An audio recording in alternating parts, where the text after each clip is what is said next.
welcome all of you to our Asian American, East Indian, and Pacific Islander networking event. And I'm so happy to see some repeat faces and some new faces and some allies as well. So we have a great program ready for you. We're going to queue up our presenter here, Dr. Phil Kwan, in a moment. But before we do that, I just wanted to walk you real quickly through some reminders. We do want to encourage as much participation. It's a networking event. So plus, I was just telling some of the other folks that I was meeting up with earlier that silence kind of freaks me out. And so I know that we're also used to putting our mics on mute, but if you have a question, especially during our Q&A portion, feel free to unmute yourselves and vocalize your question instead of just dropping it in the chat box. All right.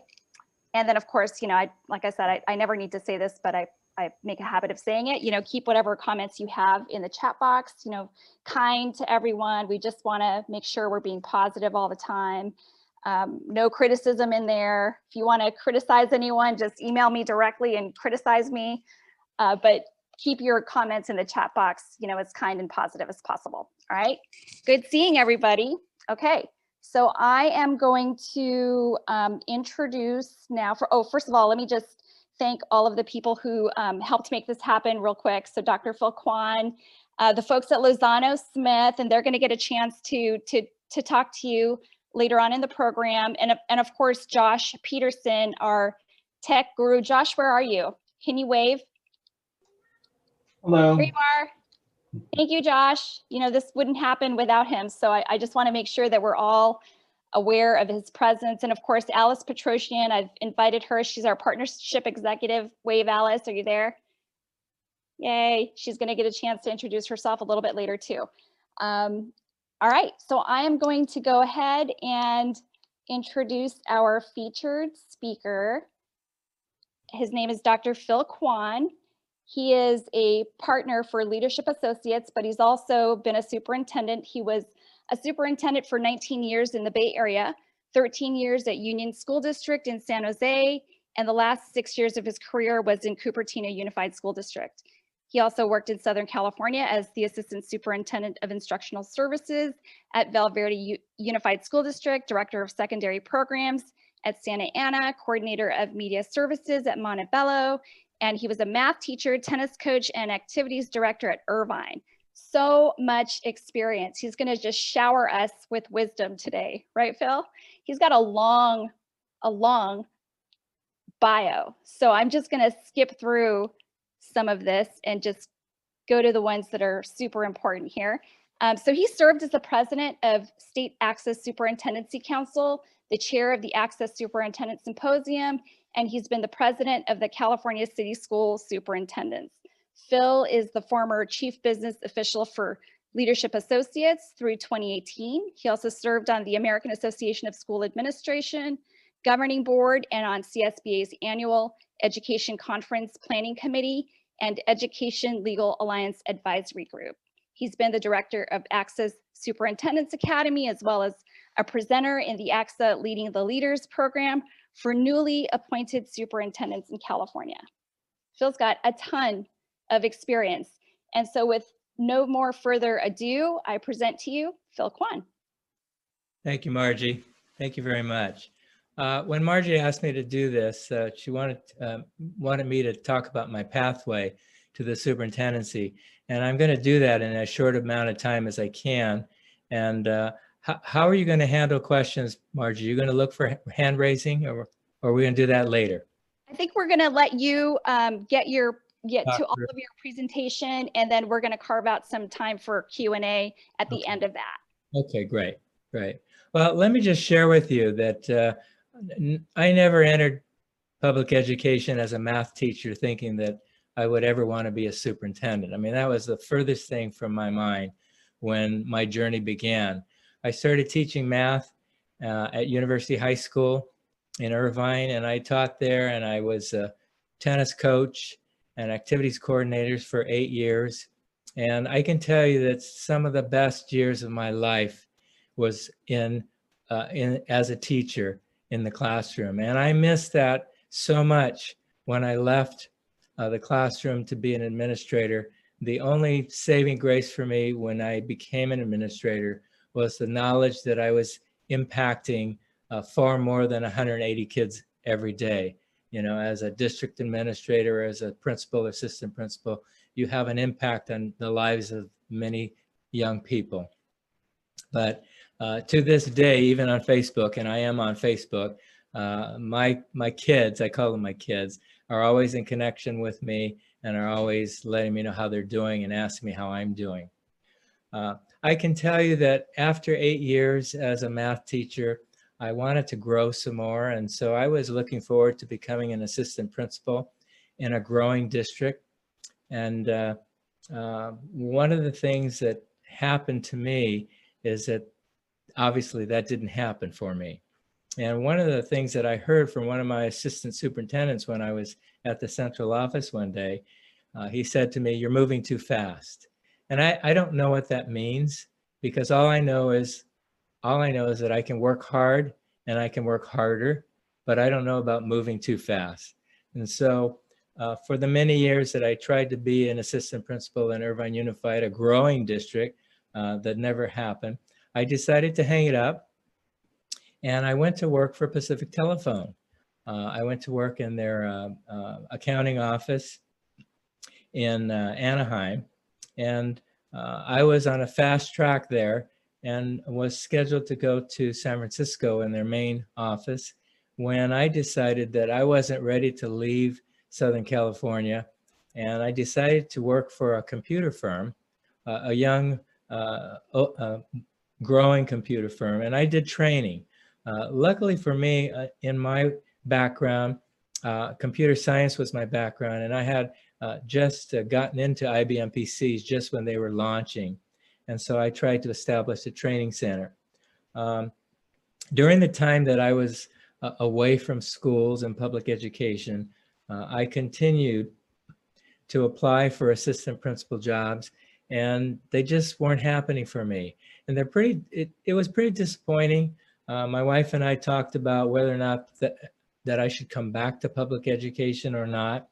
And as luck would have it, I came back to the Riverside County Office of Education, working in the county office in technical education, how to get students and teachers to use the technology to embellish instruction. And so that was probably my entree into the ability to move up in my career, even though it was stagnant for a long time. As Margie said, I was the secondary coordinator for media services in Montebello Unified School District, large urban. I became the director of secondary for Santa Ana Unified, another large urban. And then I was the assistant superintendent for instruction in Valverde Unified in Riverside County. And then I just decided that I wanted to come up to the Bay Area. So as an assistant superintendent, all of these positions for me occurred over the span of 2 to 3 years. So I was very lucky that in my career path, I didn't have to sort of sit and wait, so to speak, as I began to move up. So I applied to many districts. I mean, I almost was a carbon copy of my assistant principalship applications in the 80s. In the 90s, I applied for many superintendencies, but I got disappointed. And again, I was lucky to connect with a fellow by the name of Jim Brown and Lee Mahan, who was worked out of Santa Clara University and was a headhunter at the time. She just told me to wait a minute, be patient, because all the requisite skills were there, and it would be a matter of time. And so ultimately, I became the superintendent of Union School District in San Jose. I worked there for 13 years, probably the longest tenure that I had in a position. And I can tell you, as superintendent, I met a lot of people, and I had another family, and that family was Union School District. It was just a nice size for me.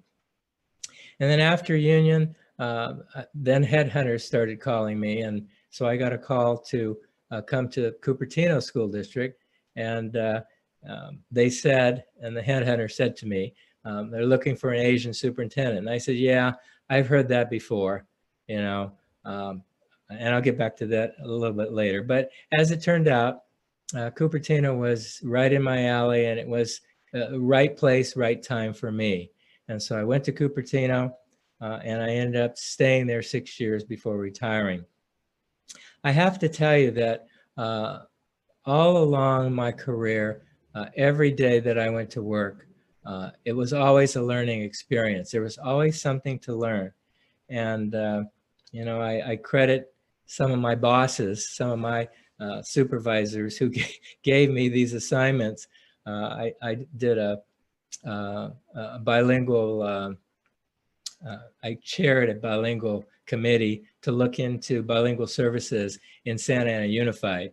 And I also was instrumental in bringing about new special ed programs in Valverde Unified. Each one of those jobs for me required me to learn a whole lot about bilingual ed, about special ed, and you know, I never viewed that as dirty work. I always viewed that as something that would enhance my background and make me a better candidate down the road. I know technology was the springboard for me because a lot of districts had not gotten into technology at the time. So I'm very fortunate to have had that opportunity. But every step along the line, I've been able to learn, at the same time add to my resume, so to speak. I mean, I wasn't there to pad my resume, but just to be able to know that I was learning and growing at the same time. I see Lisa Hickey on here, so I'm happy to see some of my the people that work for me. I can tell you, when it comes to Asian American administrators, there aren't that many of us out there. At one point in time, there were maybe 5 Asian American superintendents that I could count upon, and that number has, you know, steadily gone up a little bit, like maybe to 7 or 8, and then now I think it's back down to 5 again. The talk about representation, I think that's just a matter of there being more of us. And I credit Alan Nishino, who has passed away, was the former superintendent in Morgan Hill Unified. He wanted to start an Asian American educators group to promote Asian American educators and keep the pumping people up into the pipeline to become superintendents. And I can tell you that when I was at Cupertino, I talked to a lot of my administrators about becoming a superintendent, because what I saw in them is the ability to become a superintendent if they wanted it. And I know, Lisa, you know, I said that to you too. So there are just, I don't know how to tell you how to increase our numbers other than to just keep focused on what you want to do, what you want to become. Professional development for us, if you have an opportunity, if your job description is too narrow and you want to learn more things, ask your supervisor, whoever, you know, is above you, if you can have opportunities that are outside of your normal workload. I mean, it means more for you, but, you know, in the long run, you're going to learn a whole lot about another aspect of operations, either at your school site or at the district site. When I was at Cupertino, I look for really bright young people who have humility, who have the whole picture. People who have the whole picture are people who are going to be successful, not people who are just zoned in on doing their job and that's all. I just think that's important for people to see the big picture and to encourage them to go to the academies. If you haven't been to an academy, I think the biggest thing, if you want to learn about C&I, if you want to learn about HR, if you want to learn about special ed, go to an ACSA academy. I'm a firm believer in ACSA and the academies that it puts on. And I'm also a firm believer in networking. And I can tell you just from my vantage point, when I was a aspiring superintendent and I went to the academy, in Ontario, Montclair, all of the people in my class, I can say almost to a T, all of us became superintendents. And that group became my network group. Whenever I needed help, I knew they were all young, first year, second year superintendents. And so if I needed help, I would reach out to them. So I encourage you folks to take advantage of the professional development activities that ACSA offers through the academies. You may go to the Superintendent Academy and you see the whole gamut of what it takes to be a superintendent and say, nah, I don't want to do this. And that's okay. At least you haven't invested too much time and gotten yourself out of your current job and into another job that you might not like. But I know that the academies are well run. I think you'll enjoy getting to know what it takes to run an instructional division, to run an HR division or whatever. So I encourage you to do that. One of the other things I want to tell you about is one of the things I was supposed to talk about was about what are school boards looking for in superintendents. I can tell you that superintendents who pick quality candidates, in other words, candidates that we bring forward for an interview for them to look at, they all have these traits and skills. They're all very smart at what they do. They all have, they all either in HR or business or instruction. They all have that down pat. But they're good team builders. They're good relationship builders. You need good relationships if you're going to be a successful superintendent. Good relations with staff, good relations with unions. Those of you who are in HR, I know that you have the ability to reach out to your HR, your labor associations, and you can, you're not giving away the farm, but you can have good relations with your labor associations. And while I'm on that topic, I never thought or never ever felt that the labor association was my enemy. I know sometimes you work for some people that feel that way, but they're people who make your district run. They're the ones who take care of the kids that come through your doors. So, I'm just high on everybody who works in the system, and I understand what labor associations are for, and I'm willing to work with them to make life better for everybody.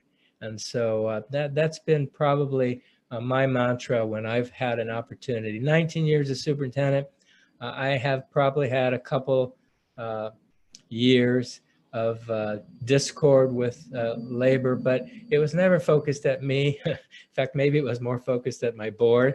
But I cherish the fact that the people that are in the associations, who are in those offices of president, vice president, and so on, they're my friends, and they have remained my friends to this day. Good leaders build community. They embrace the community that they work for. I talked about being humble. And also in your communications with your staff, try to be as concise as you can. And probably the last thing for me is when I walk through that door, wherever I was supposed to go to work, you leave all your troubles at home. You walk through the door, you're there, it's almost like showtime. You are on all the time, especially if you're a principal or a superintendent, you are on all the time. People are watching you. And so, put on your best face, get into the organization and make the organization move forward. And sometimes that's not going to happen immediately, but at least you have the opportunity to have good relationships so that you can. So your communications are important. I can never stress that enough.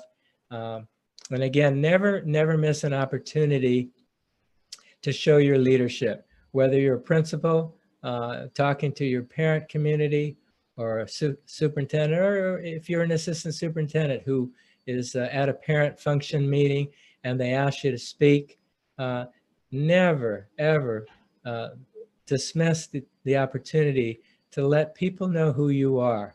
They want to hear from you. You're in a leadership role, and you need to make sure that you can are conversant in letting people know who you are, what you represent, and what you bring to the organization. So that's just it in a nutshell. I mean, I can tell you that the ride has been wonderful.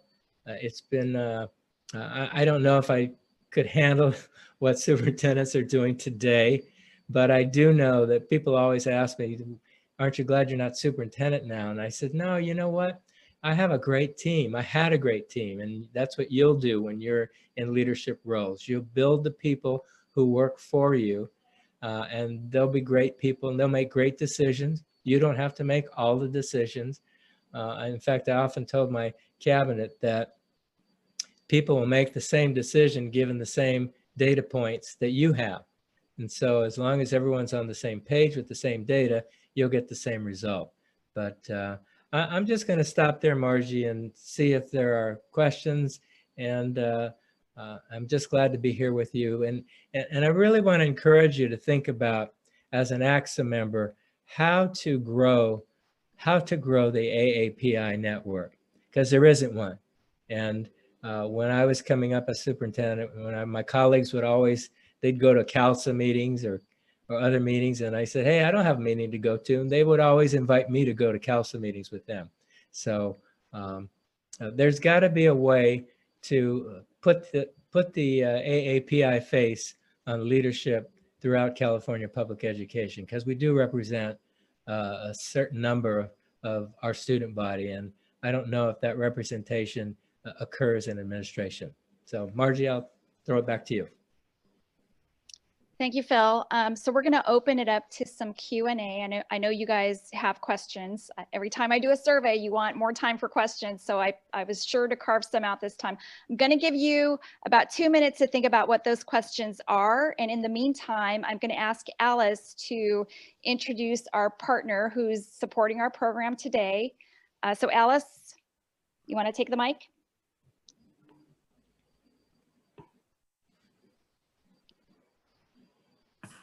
Hello, everybody. Good to see so many friends and looking forward to someday soon giving you the hug we're so used to doing. I would like to introduce one of our partners. My new position with ACSA, after years being on the member side, is to serve with Margie and her team, bringing in partners.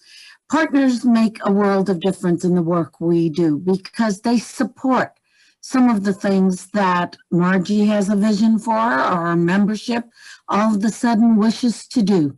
So let me ask you to cherish our partners, get to know them, work with them, and give them the time they deserve.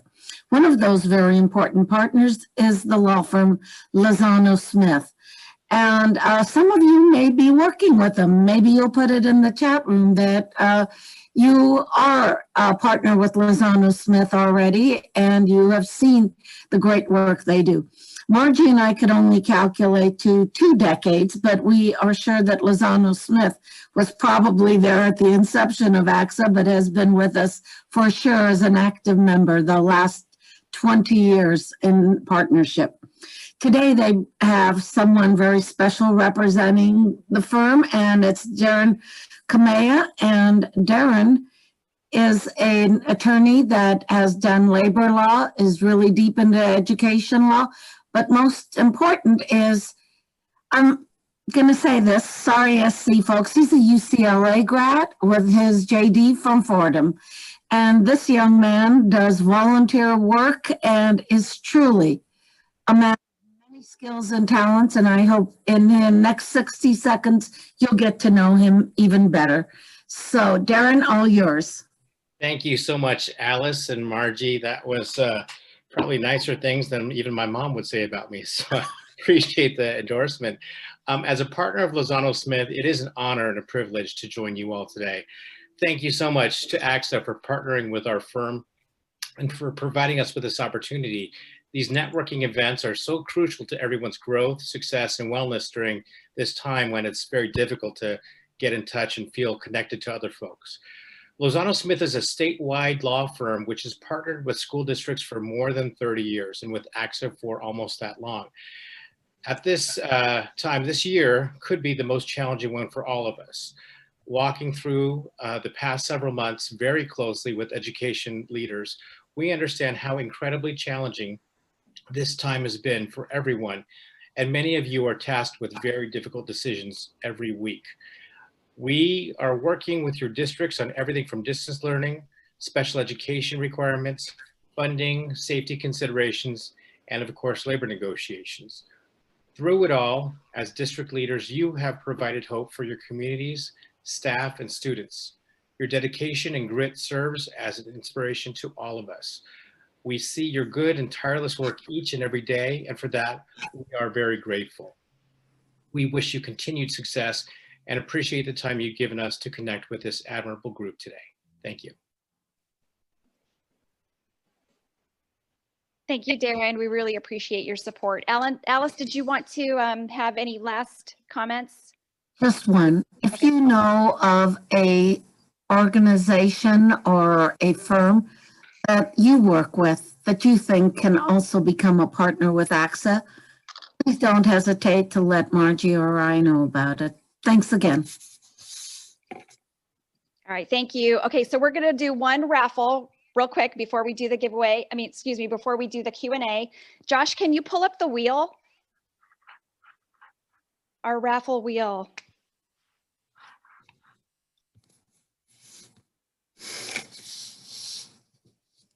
And today we are trying to give away more ACSA swag. So a denim jacket for the girls and a really cool zip up for the guys. Hopefully we land on a guy today because we've had girl winners the last few times. So good luck to both. Oh, we don't see the wheel, Josh.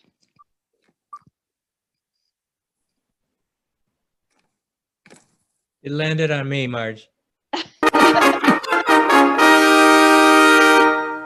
Erica Lim is the winner. Yay. All right, Erica, we are going to ship you the ladies denim jacket. I'll be in touch with you, Erica, if you're in the room, about the size. All right, thank you. So there's our one raffle. So now I know you guys have had time to think about what your question is for Phil. I'm going to invite you to unmute yourselves, kind of politely and in some manner of order to do that. I did see a question from Monica Peterson. Monica, are you still in the room? Yeah. Yeah, can you ask your question out loud? Sure. Yeah, I wasn't sure how you organized the Q&A portion, but so I am originally from the Bay Area, started teaching in the Bay Area, and then I've since moved to the Central Valley a few years ago. And obviously it's kind of a little bit of a culture shock. So it's a lot different. And one of the things that I've noticed is that I've applied for a few positions and it ends up going to somebody who's well known, who knows the the hiring committee members well. And so my question is really just how to kind of overcome some of those barriers in a community that kind of values that good old boys network when I don't really fit that particular mold. If you have any tips for that. Monica, I can tell you that I was probably in a similar situation, and it's hard to break the good old boy syndrome. Especially when you have the good old boys that are all the way up to the top. So if you recognize that, if you were talking to me by phone right now, I would tell you to begin looking into other districts that don't have that good old boy network. But when you get into are you principal now, or where are you now? I work at the district office as a special education administrator. Okay, so as you begin to reach out to your colleagues who are also special educators, you might talk to them about what they're doing in their districts, and maybe have them let them know that you're interested in moving, so that they can begin to keep an ear out for you as they hear of openings. The good old boy syndrome, that's tough to crack. Probably as tough to crack as the discrimination part, because it is sort of covert discrimination. Right. Thank you. Yeah, I like the idea of kind of moving to where a place that kind of values something different, right? Instead of trying to change the system that's there. Yeah. And I will add to all of you here, you're so fortunate to live in California. you can go to any district in California and do your job. You know, there are so many jobs in California. You get to experience another part of the state. So don't feel like you're locked in at any point in time. I know some of you have probably put in many years and you feel like you're vested and you can't move. I can tell you, you can move, because when you go to that next job, it'll be enlightening for you. So. Phil, can I, oh, sorry. I see a hand and I will call on that, but I just wanted to ask a question about what you said. How do you know if a district has or doesn't have a good old boy network? Well, I think in Monica's case, she can see who's being promoted, as I could see who was being promoted. And then, you know, you can't fight that. I mean, you have the credentials to move up. I'm a classic example of, I have the credentials, but I moved up by moving out. And so that's what you have to think through. And sometimes moving out is good for you. And don't feel bad about moving out. I mean, as much as I've moved on and have sat in a number of chairs in different districts, they've all been wonderful places to work, and they've all been a great part of my career. But don't feel bad don't feel like you have to stay 25 years and have a building named after you, because that doesn't have to happen. Thank you. Elizabeth, you have a question. Hi. So I heard you talking about some of your personal experience prior to becoming an administrator.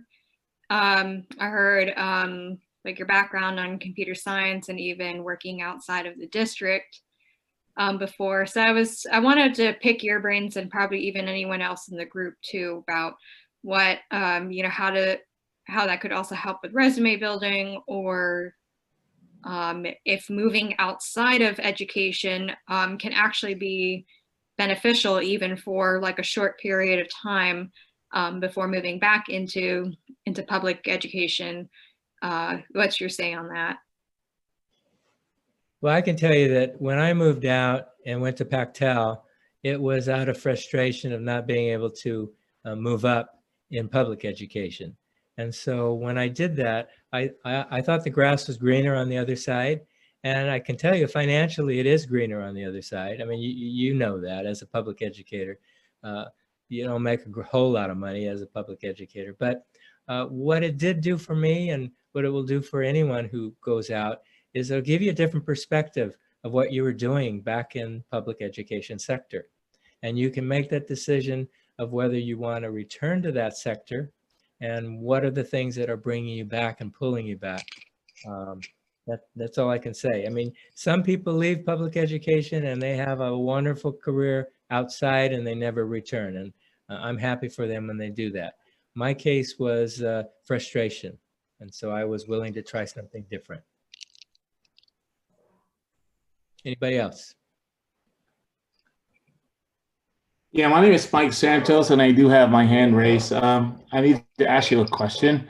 Administrative positions at the very top are extremely limited and challenging, especially for Asia Pacific Islanders. And I also know that there are aspiring young administrators. I'm on the flip side, right? I'm on the twilight of my career and everything like that.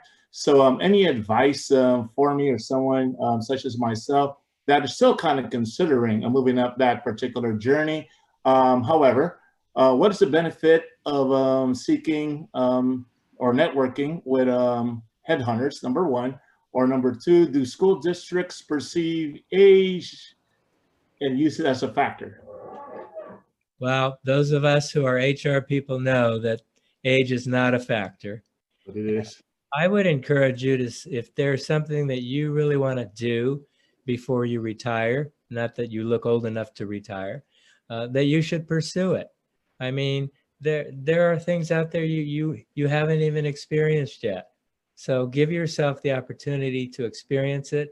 And, you know, for all intents and purposes, you may like it so much, you may stay well past your sunset date.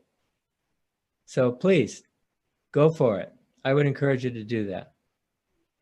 What are you doing now?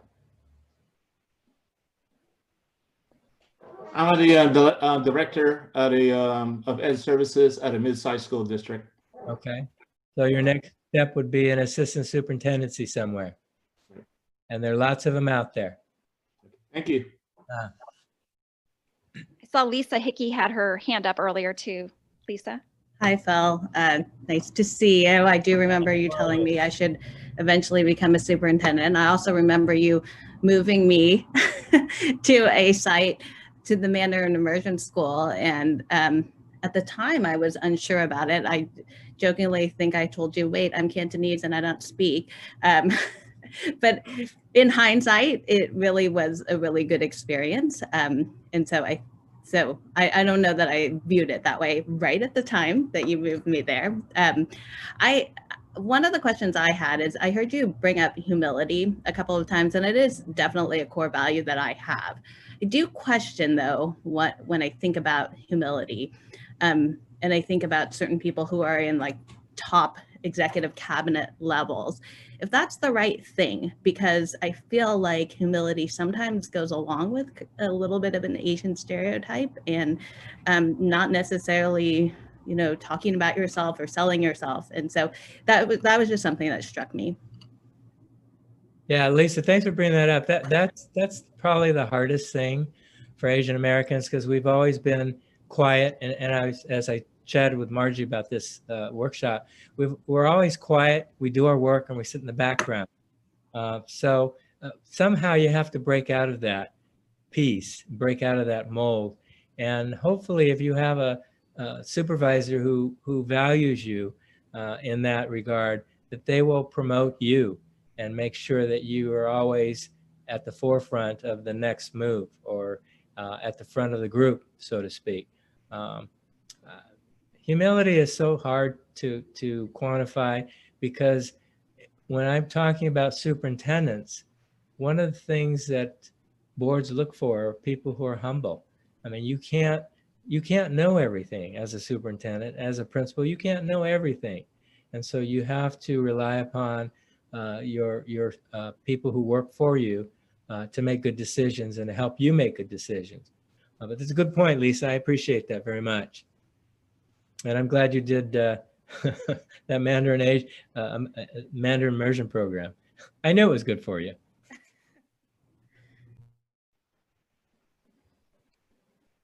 Are there any other questions? Yeah, I have a question. Hi, Great. Phil. I'm Bhavna Nirula. I'm a middle school principal.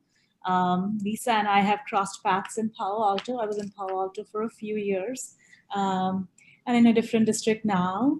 My question is, I always view, as a woman of color, I'm the first administrator of color in my district, sort of a career as a career ladder, career pathway as a jungle gym, right? Like not a linear pathway.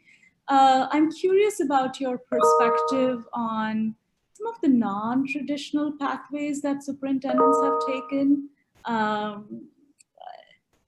and you know, what's your view on like what is a traditional pathway versus a non-traditional pathway to superintendency? Well, I can tell you that most school boards, even though they speak it, really look for a traditional pathway. I mean, it's the San Franciscos, the Fresnos of the world, the LA Unifieds of the world, who will really step out on a limb to do that. I can tell you that I get frustrated being a headhunter, working for districts that talk about promoting Asian American Pacific Islanders in their district, and that's all they do. It's verbal. It's all talk. And Margie, I didn't tell you about what district that was, but I get angry when that happens. And the reason I say that is because I know that if there were more of us, more Asian American Pacific Islanders who were in the pipeline, it would be harder for school boards to look the other way.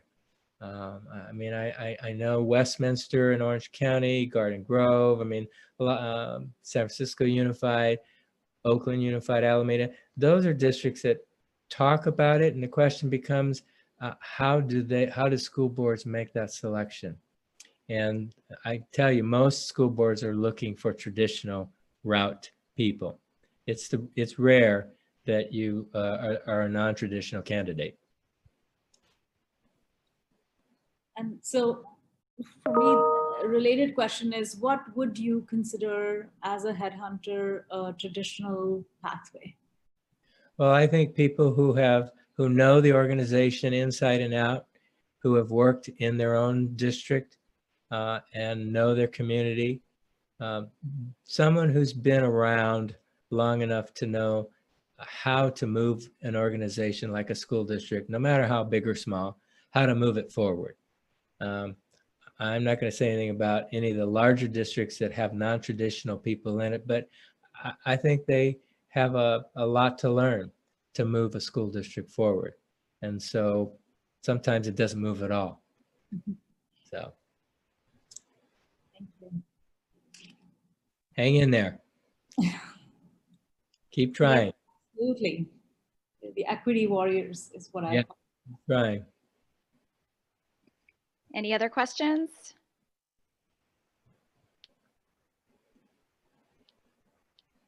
I have one, Dr. Kwan, Phil. Did you face any type of racism in your path to the superintendency? If so, what? Can you share, specifics? And then how did you handle that? Well, I think I subliminally encountered racism as I was trying to move up in the system. My parents, obviously traditional Chinese Americans, they raised a good son. And so I wasn't here to make waves for anyone or any system that was not willing to move me up as an administrator. So, but I do know that when you look at the data points, when you look at how many people are in the system that have similar qualifications as you, and how you don't get selected, that really played into where I thought I had some racial issues, racial discrimination issues. But I never played that card. And I think most Asian American Pacific Islanders probably come from traditional families like mine. We don't play that card. We just do our job, and we hope that at some point in time, people will recognize your abilities. And so I'm hoping that that is changing. I'm hoping that more people recognize the need for more Asian American Pacific Islanders in the system and as superintendents, and that people will, the tide will change. But I can tell you that it's very disappointing to not get selected after you put in, I can tell you, at least 40, 45, 50 applications just to be an assistant principal. I mean, you're qualified. You've been with the system long enough to know that you can do it. But in my case, I took a different pathway. I used technology skills that I had learned to move up in central office, and I never looked back. And I always had good people around me, and I always had people who valued what I brought to an organization. Just as when you become a superintendent, you have a board that values what you bring to them. And when you get that opportunity, that's when you shine. That's when you tell the school board in your interview, here's what I can do for you. Here's what I can do for your community. And hopefully you'll be successful that way. But I never was one to complain, just move on. Thank you. I have a question. Who is that? Isaac? Yes. Isaac. Hi, good afternoon, Phil. My question as a headhunter for a search firm, understanding the dynamics in board relationships, when you were mentioning Westminster, San Francisco, some of these other heavily Asian communities, if the board members or the dynamics and the demographics of those 5 or 7 individuals are predominantly Asian, do you feel that it would lend itself to understanding a leadership style of someone that is Asian a little bit more than those traditional leadership qualities? I'm just wondering about that board dynamic and the racial and ethnic makeup of that board, and if that impacts a decision that a board may have on selecting a superintendent that may be Asian or maybe of color. Just wanted to see your lens on that aspect. Yeah, I think having a school board that has that makeup is a plus. I mean, you know, when you look at Cupertino, when I applied there, there were a few Asian Americans sitting on the school board, and it was I didn't go there because I was Chinese. I went there because it was a district that I thought I could do well in and succeed in and do good for the community. And so sometimes when the school boards are of that ethnic makeup, I think it is better for you. You have a better shot at becoming, I always say this, at becoming the superintendent. I can tell you that there are very political positions in other districts, and the Asian voice, they can spew it all they want, they can talk about it, but when the bottom line comes down to voting for the Asian candidate and the Asian face, they just disappoint me, and I have been disappointed. Don't know how to break that. I have a question for you, Dr. Kwan. Hi. Hi, it's Cynthia. Are there any specific books that you recommend that you found helpful for your growth as an Asian American Pacific Islander, for all of us as an educational leader? You know, I'm not an avid book reader. That's probably because of my background in English. I don't read well, and I don't do a lot of reading. But the best book that I found was all I ever learned, I learned in kindergarten. But I can tell you, you know, a whole series of any kind of leadership books that you can read about. You can choose your favorite, you know, authors, someone who gives you perspective. Thomas Friedman comes to my mind. He gives me great perspective as he's a journalist, but I'm not an avid reader, so I can't tell you that. Thank you. All right. It looked like Elizabeth was holding up a book title. Elizabeth, can you share that? This is more actually like a history book, and then it does go further into contemporary time. So The Making of Asian America by Erica Lee. I also put it in the chat. I'm still finishing it right now. So like I'm reading about the history piece of every immigrant group that has come to the United States and other parts of the Americas. But I think it's really important too to have, you know, like some of that background knowledge as well, and using that to, you know, push forward with the API agenda. It also even talks about a little bit of, you know, a little bit of even of the history of the model minority myth, and those insidious comparisons made with other BIPOC groups.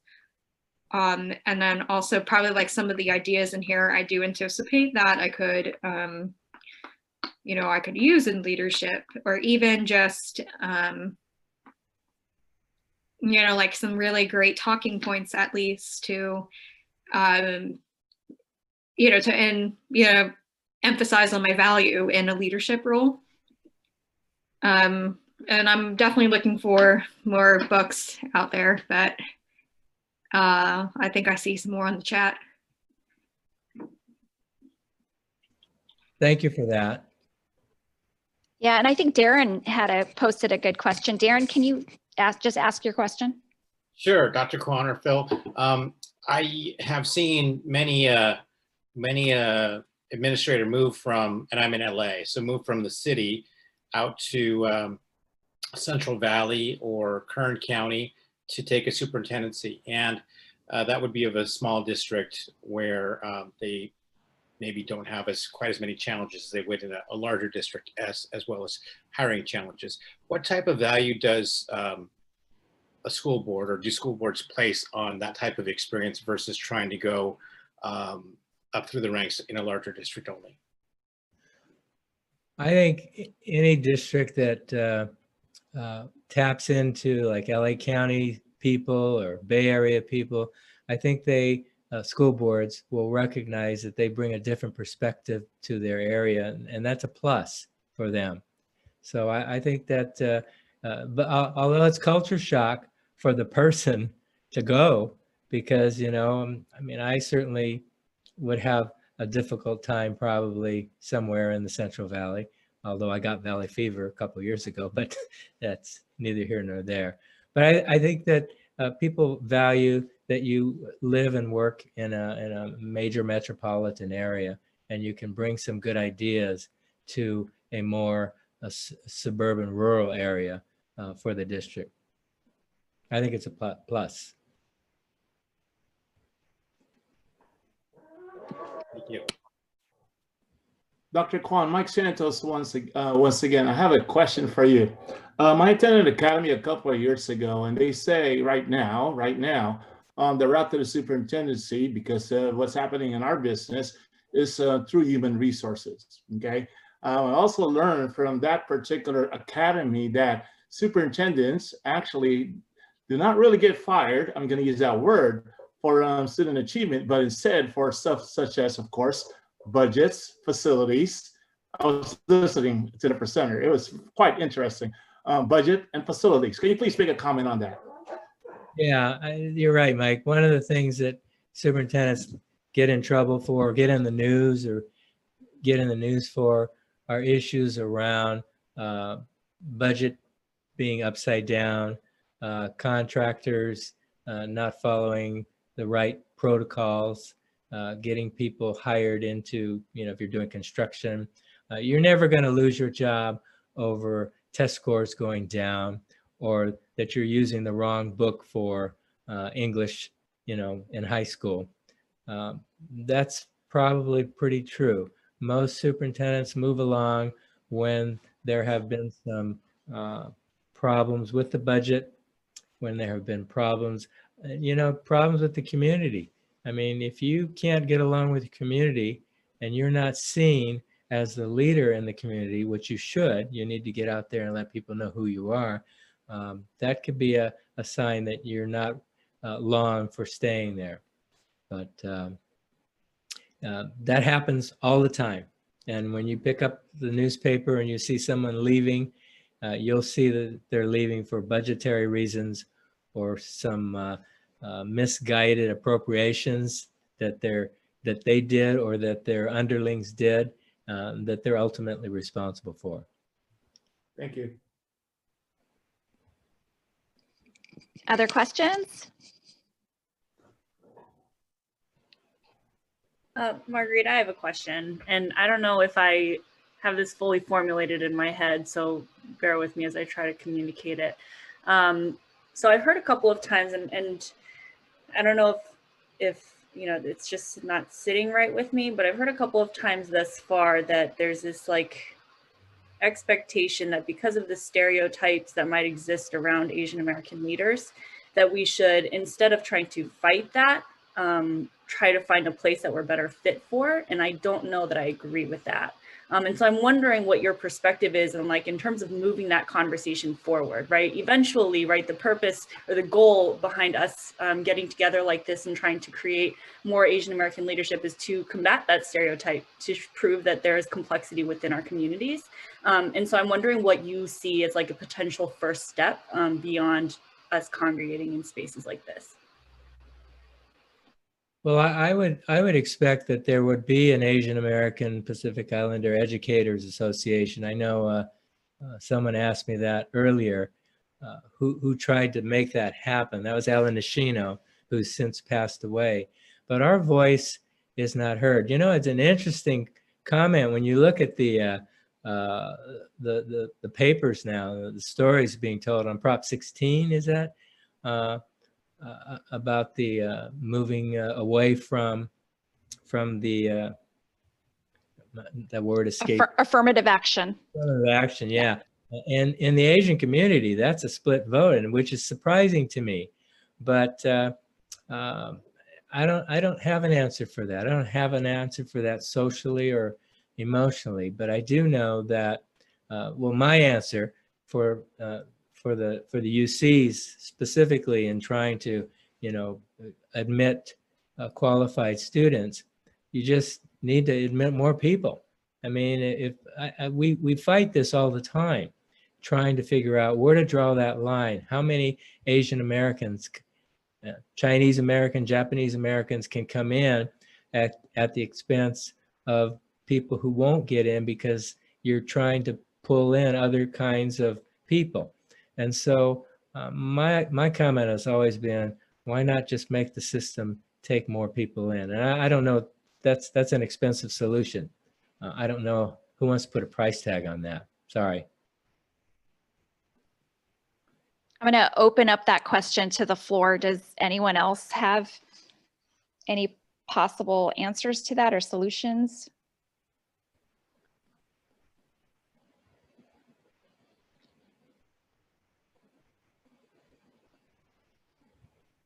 No? Okay. Christina, you asked a tough question.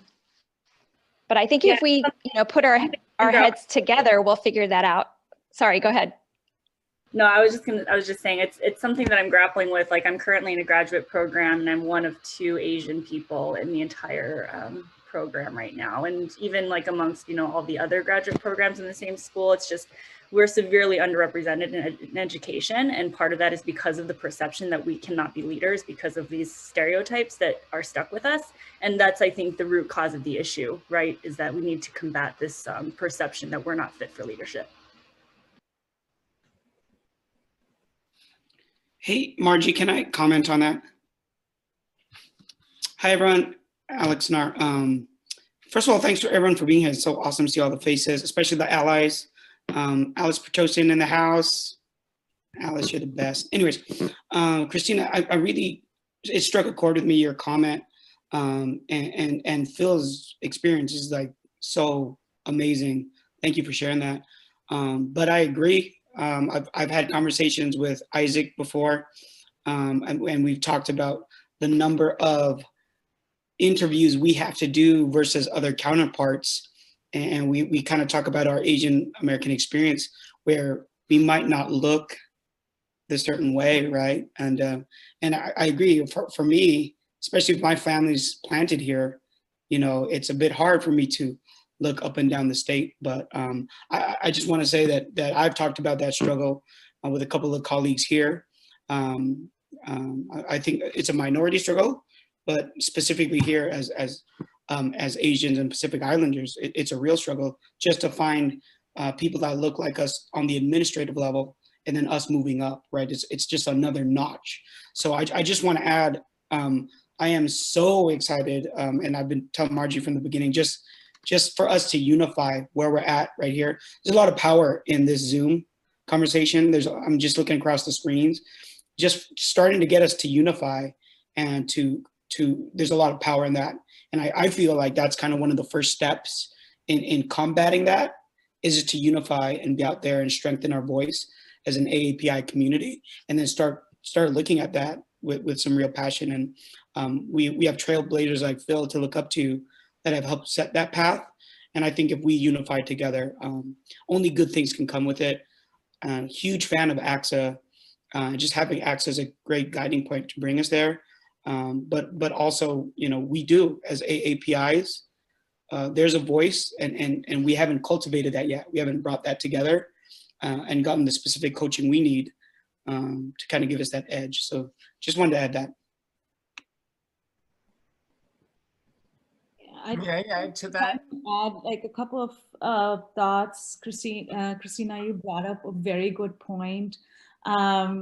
I will say from the perspective of a first generation immigrant, it can be even harder, right? Because I don't have the perspective of growing up in a culture where I want to be a leader.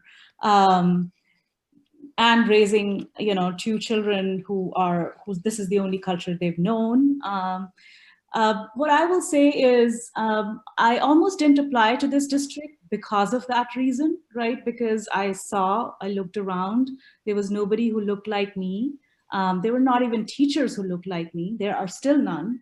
And then I had a mentor tell me say to me as I was, reaching back to the district who had reached out to me saying, I'm not interested, say to me, what are you going to lose by applying, right? Like for me, that was a question that I kind of thought about really hard. Like what did I have to lose? And there I was, there were 2 principalships open. I interviewed with 2 panels on the same day in that district. Both were all white panels. I have a primarily white staff. Right when you walk into that room, you kind of feel that, right? You feel that that sense, but I arrived at a place where I could only be the authentic me, right? I couldn't pretend to be somebody else. And I feel like that's what eventually got me the job. And I feel like it is my role to open the door for everybody else. And I have increased diversity on my staff. In overall, I'm part of an equity initiative in my district now. We've never had an equity initiative. So I wouldn't lose, as much as it is hard. It was very hard for me. I don't kind of want to lose hope, right? Like I don't want to say, well, I can't apply to that district because there's no one who looks like me. The board is all white. And my community, I mean, I have 90% Caucasian students in my community, super wealthy. If you look at it on a surface, I have nothing in common with my community. And then I have everything in common because I believe in relationships. And so I think that there's this strengths that we can leverage as Asian Americans, but it depends on how we own our experience. Like I can only be me. I can only code switch so many times, and I've refused to do that so far, right? So that's sort of, but you bring up a very important point, and you will come up against, I feel like I will come up against it even moving forward in my career every step of the way. But what do I have to lose, you know? You know, I will say that I wish there were more AAPIs in upper management in school districts, because we would probably have a network that would focus in on the up and comers who are available to move into our district. But that never happened. And I can tell you, you know, when I was a superintendent, there were this many Asian Americans who were superintendents, and it never got to a full 2 hands ever in my 19 years. That's hard to say, but I don't know what the solution is. And I hope some of you young people who are here today will coalesce around some organization like ACSA that will be your talking point, will be your go-to kind of place. Because as a headhunter, I certainly would like to know if the district I'm working for, the board really commits to Asian American Pacific Islander candidates. I would certainly like a pool to draw from. And right now there is no pool. I mean, CALSA is a wonderful organization for people who belong to CALSA, but there is no AAPI organization right now. Victor, you've been wanting to say something, so go ahead. Thanks, Margie. I want to add to what Alexander was saying, that I think before COVID hit, I think this idea of having this collaboration, especially between Northern California and Southern California, might have seemed very difficult. But especially with the pioneering work that you've been doing, Margie, in terms of creating the space and this time for us as Asian Americans, like even before COVID, you've been working in this effort. But now with within this Zoom world, you've been continuing it.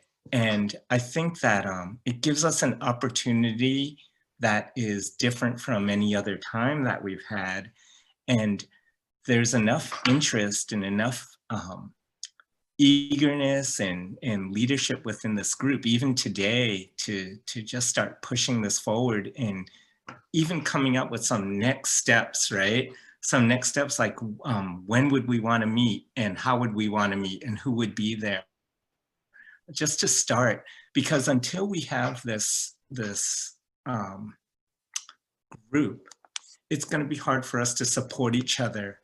And for some people who are very isolated in their communities or in their schools, like, you know, sometimes just having this kind of collaboration makes it feel that much better. So I really encourage it. So thank you.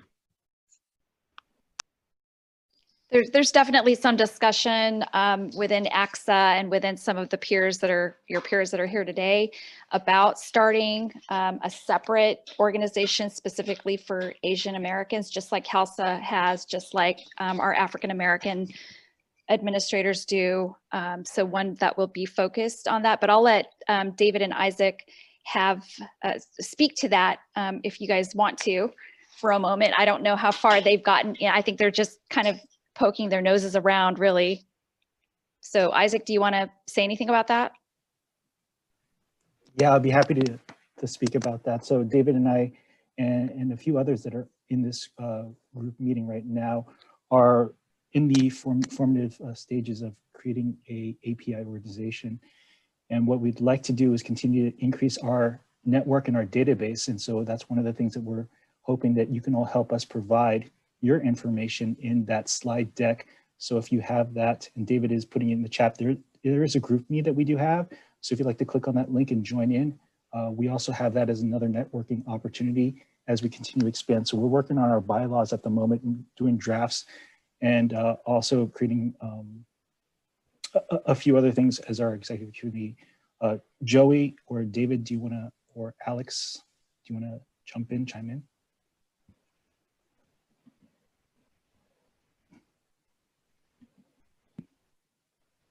Hey, Isaac. Alex again. Yeah, we're in of just trying to look at bylaws and put things together. We're looking a lot at CALSA and the things that they're doing.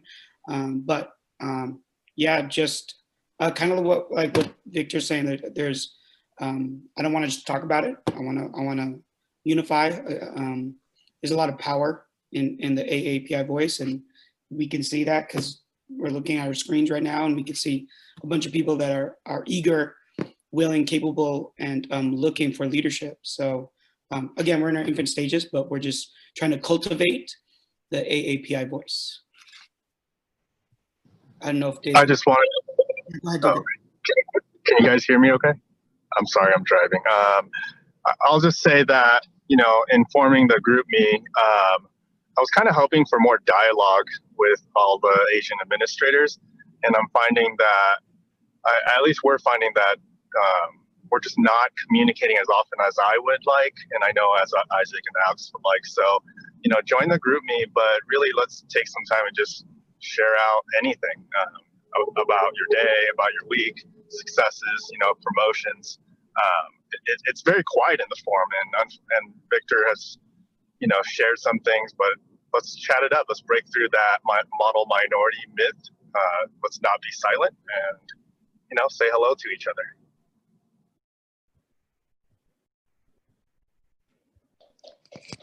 Elizabeth, go ahead. You have your hand up. Yeah, because it almost sounds like too, referring to like my previous comment in the chat, that it seems like we already have like what sounds like a strong cohort right here, right now, and probably in the future too. Like, it can also definitely be like the time and space as you have created today.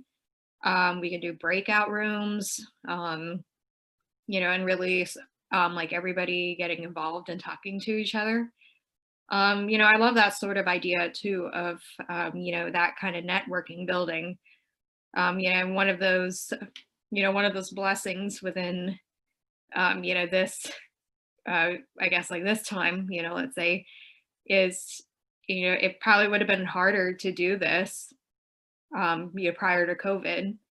But now with, with the platform that we have now, and even after this, like it would be, this is kind of like that launching pad into, connecting with everybody, up and down the state, within the Bay Area, you know, where we're all at, and just taking off from here. Yeah, and in member services for ACSA, we are committed to bringing this group together on a regular basis. So just mark your calendars for the first Monday of every month that we're going to get together. First Monday. You know, sometimes we'll have a featured guest, and sometimes it'll just be us getting together and talking things through. And Margie, for everyone who came today, I posted my email address. It's my private email address.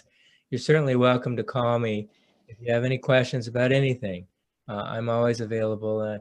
I won't charge you much, but be happy to talk with you and as you move forward with your careers. Yeah, thank you, Phil. And I actually, we were going to break out into small groups, but it's getting so late and the questions were coming, so I just let it go. But before we adjourn, because we're at 5:16, so we only have, you know, less than 10 minutes left. I did want to give away that jacket because it turned out that Erica Lim is not here. And so you have to be present to win. You guys know I don't like to give things away unless the people are actually here.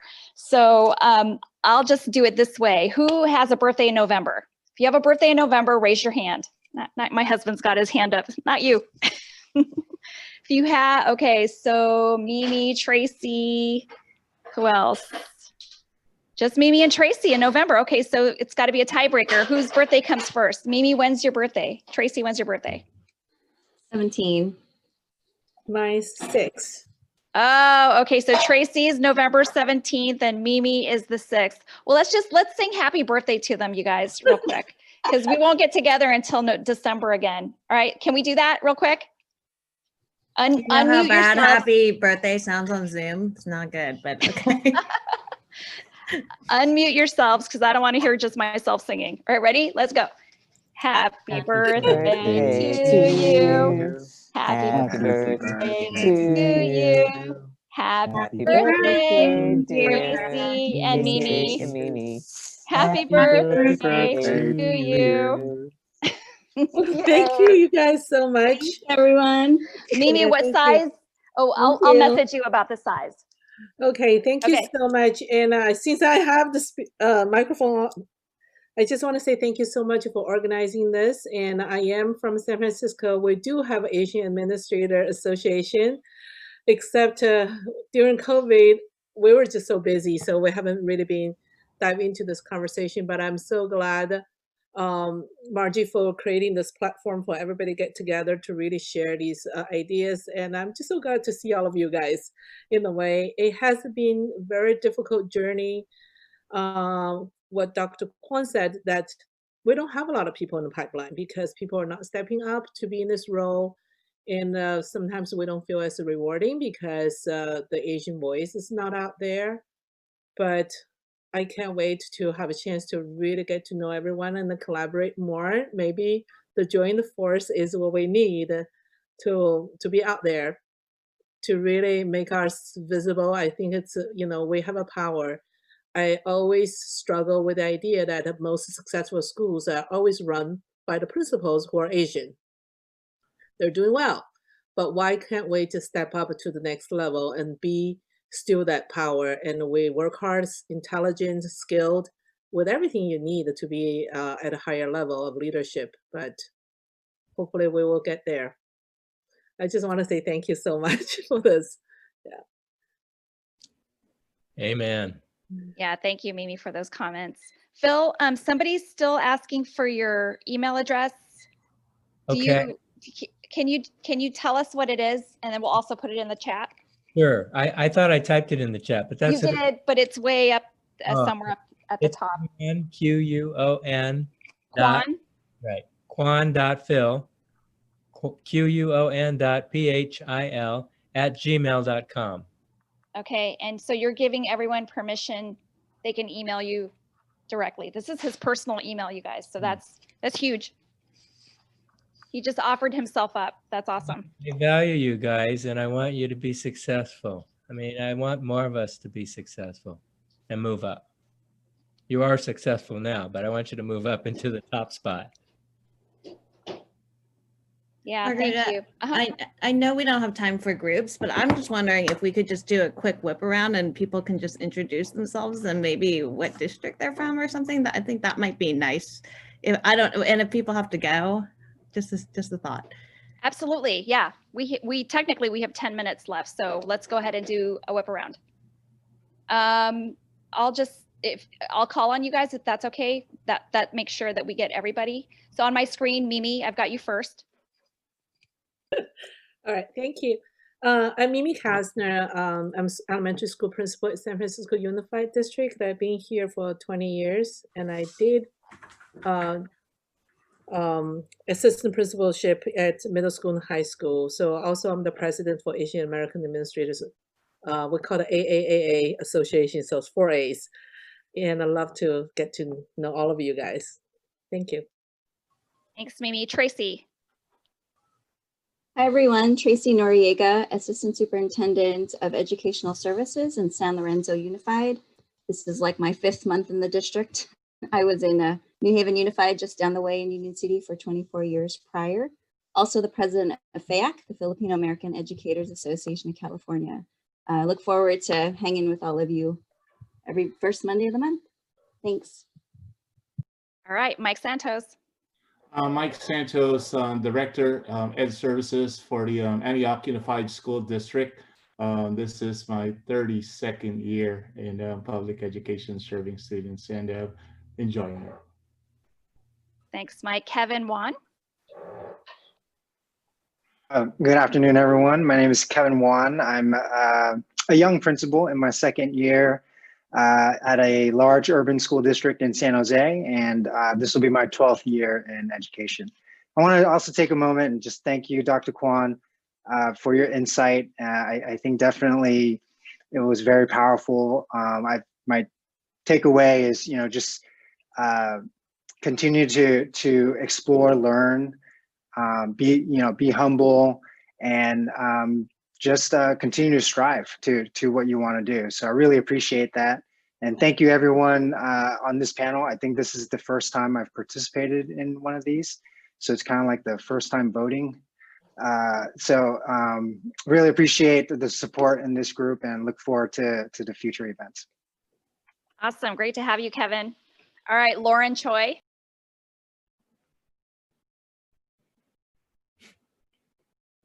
Hi, everyone. I'm Lauren Choi. I am an assistant principal at John Glenn High School for the Nora Colorado Unified School District. And I forget what else I'm supposed to share. Anything else you want? That's pretty much it for now. All right, nice to meet you, Lauren. Cynthia Rapido. Hello. Hello, Cynthia Rapido, former high school principal at South San Francisco High School, retired, and now I am at Cal State University East Bay as a teacher, field supervisor for teacher interns. Thank you. It always cracks me up when you say retired, Cynthia. I know. You're like way too young to be retired, but glad you're here. Good to see you again. Thank you. Great to see everybody. Thanks. Yeah. Bhavna, you're up. Hi, everyone. I'm Bhavna Nirula, and I'm a middle school principal in Los Altos School District. And my background, I worked with elementary through graduate school. I've taught graduate school over at San Jose State as well. The only grade I've never taught is kindergarten because that's reserved for saints. Thanks, Bhavna. Elizabeth. Hi, Elizabeth Escalante from Petaluma City Schools in Sonoma County. I'm currently a special ed teacher right now. I teach special day class, and I actually just got my admin credential this year. So I'm just, yeah, thank you. Yeah, so I just kind of like I'm just like trying to build up like the networking and such. Aside from teaching, I'm also president of the Wine Country Young Democrats. So API leadership is especially important to me in whatever role you're in, education or outside of education. So hopefully Hopefully going to be learning more from everyone, and same with ACSA as a whole. Excellent. Great stuff. Good to see you, Mia Cruz. Good evening, everyone. My name is Mia Cruz. I've been a principal for about 12 years now, of both elementary and middle school. I started my career here at Mount Pleasant School District 20 years ago as a kindergarten teacher. So here I am still. If you guys don't know where it is, it's right nearby Raging Waters. So if you hear of Raging Waters, I'm nearby, 2 miles away. Thank you. Good to know. We'll see you in the summer. Victor. Hi, everyone. I'm Victor Tam. I'm an elementary school principal in San Francisco Unified School District. This is my 30th year in the district. And yeah, I'm so excited. Like every time I come to these events that Margie helps organize, I love them. And I think it evolves. And I'm really thankful that the voice is starting to coalesce and form in this meeting. And very grateful to Isaac and to David behind the scenes working with Margie to start, making this happen. So thank you all. Thanks, Victor. Great to see you here. Joey Maida. Everyone, Jose Joey Mata, assistant principal at Estancia High School in the Newport Mesa School District in Orange County. It's a pleasure to meet everyone. Thanks, Joey. Isaac. Isaac Quon, principal, Majority Elementary School in Ventura County. This is my second year as principal here, 16 years in education. I want to thank Margie for coordinating this and really spearheading all the work all the way back to, I'm going to say 2018, 2019, when we had our first Asian American Pacific Islander networking event. And thank you to Dr. Kwan for your insights and sharing all of that valuable information from your lens, reminding us that we're not alone in this journey, right? And I want us all to remember that.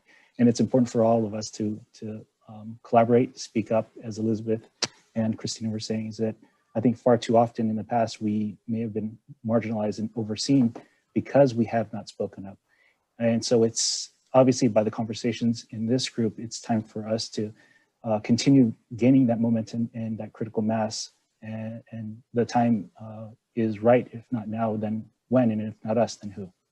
Right. So by all means, let's continue this work together. I really appreciate getting to know all of you and looking forward to working with all of you in the future. Yeah, Isaac's right. You guys are definitely not alone. All right, Lisa. Lisa Hickey. I am the Director of Certificated Human Resources in Palo Alto Unified School District. It's my second year in this role. I was an elementary and middle school principal for 14 years prior to that. Thanks, Lisa. Stephanie. Hi, my name is Stephanie Dong. I am an assistant principal currently in the Cupertino Union School District. So I might have you to thank a little bit for forging a path that way. I think I'm still in many ways, this is my first event, so I really enjoyed hearing everyone. And I think in many ways I'm kind of on my early stages of figuring out who I am as an administrator, and still partway along kind of figuring out my identity as an Asian American. I'm fourth generation, so my story is a little different. I'm learning as I kind of learn to claim and reclaim that piece of my identity, and I really have enjoyed listening to everyone's stories and kind of what's brought them to where they are, and it's really enlightening. So thank you all. Great, welcome, Stephanie. Dan Ma. Hi, my name is Dan Ma. I'm a middle school principal with Hacienda La Puente Unified School District in LA County. And I'm a newbie and first time to this group. We're glad you made it. Welcome. Hong Nguyen.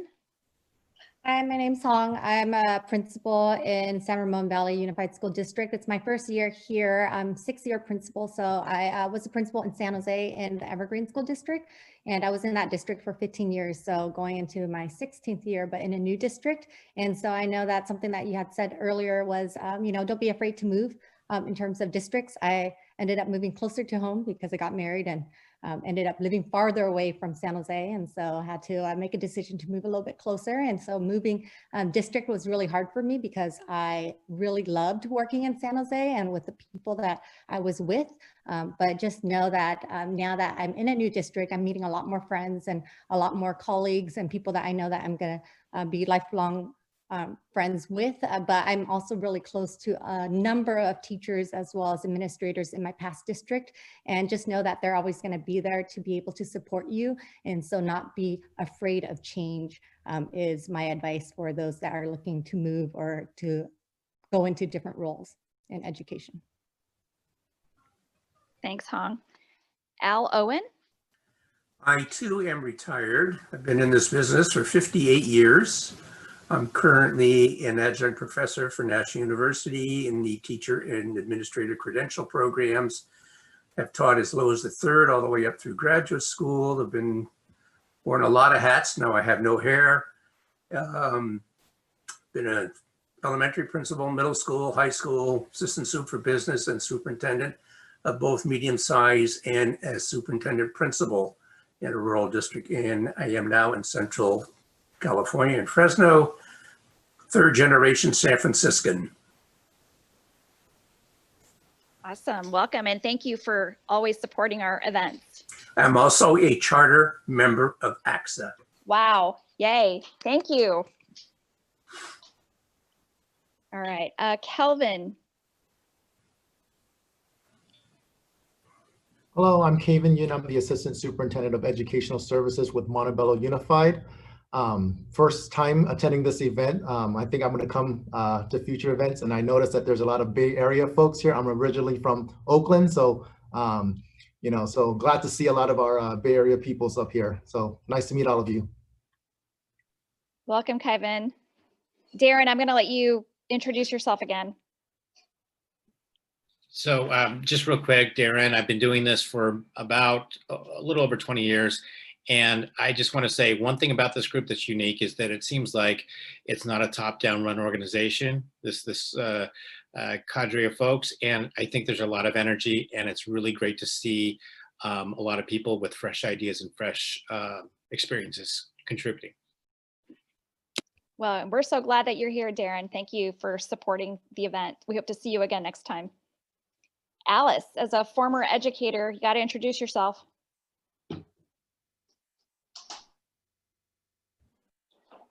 Alice.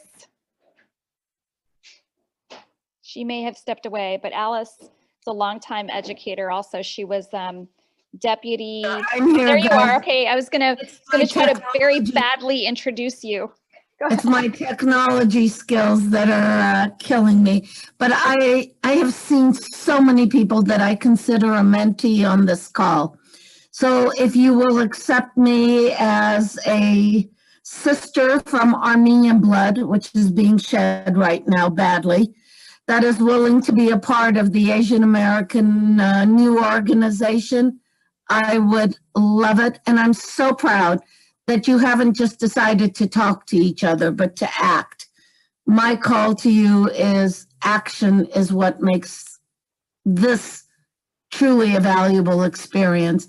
So listening to you willing to do more and formalize the group is like a dream come true, something we had wanted to see when CALSA and CASA and all those were being formalized. We talked about it, but just didn't follow through. So now you're following through. God bless. All right, you guys, that brings us to the end of our program. I want to thank you all for sticking all the way through it. We're a little bit past our time here. I want to thank Dr. Phil Kwan for bestowing all of his wisdom on us and spending all this time with us. Alice, of course, for supporting the event, and Darren from Lozano Smith, our partners. We couldn't do, ACSA can't do half the things that it needs to do without partner support. So we really appreciate that. And then, of course, all of you, right? Really, we're a member-driven organization, and we do the things that we do because of you. You drive the work. And so again, this is something that you wanted to see this happen. So we are here to make sure that it does. And so thank you so much for all your time, your energy, and your commitment to each other and to the field of education and to the kids that you serve. Thank you so much. So I'll say goodnight and you guys have a great evening. And again, first Monday of every month. See you then. All right. Pass it on. I want to see more Asian Americans here. It's not enough of us. Good night, you guys. Bye. Thank you, Josh. Thanks, Josh. Good night, everyone. Good night.